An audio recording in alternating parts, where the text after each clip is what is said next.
One of the fun perks of sharing my opinion is the interesting conversations afterwards. It is really interesting how much we all want the government to be the scapegoat and they want to blame for everything.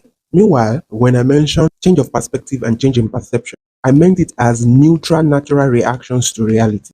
That reality of change of status when it comes to political leadership.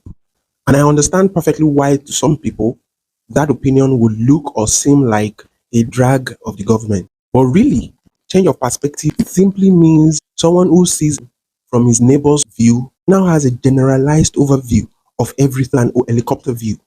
And change in perception also happens naturally due to the exposure to a different kind of information that you would benchmark or compare or evaluate information from your own constituents against information from other constituents.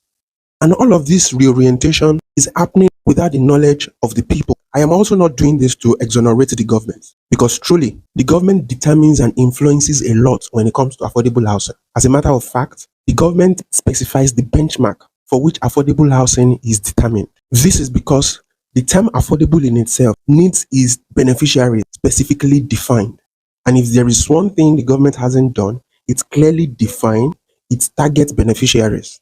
Because affordable housing can be for middle income, for moderate income, can be for low income families, very low income families, and can also be for extremely low income families. So the one size fits all jacket label of affordable on the housing program without actually specifying its target beneficiary makes these expectations justified. But regardless, another part of that information that we are not ready for is the fact that we the people have so much unrealistic expectations. And while government cannot meet all of these expectations, the best it can do is actually find the median point of the target beneficiary. But the unrealistic expectations of we the people makes it harder than just applying an average solution to the different income classes, especially when the understanding of affordable is often misconstrued.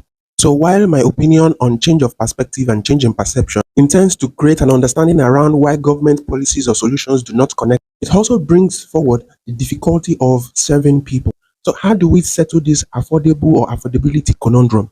Let the government categorically specify who the development or the interventions are meant for. Let us know whether it is middle income, very low income, or extremely low income families. This would also help eliminate unwanted interpretations and unrealistic expectations of the people, especially when you have people who desire to live in mansions on minimum wage income, or people who expect a 3-bedroom apartment to be sold for 3 million because of the term affordable.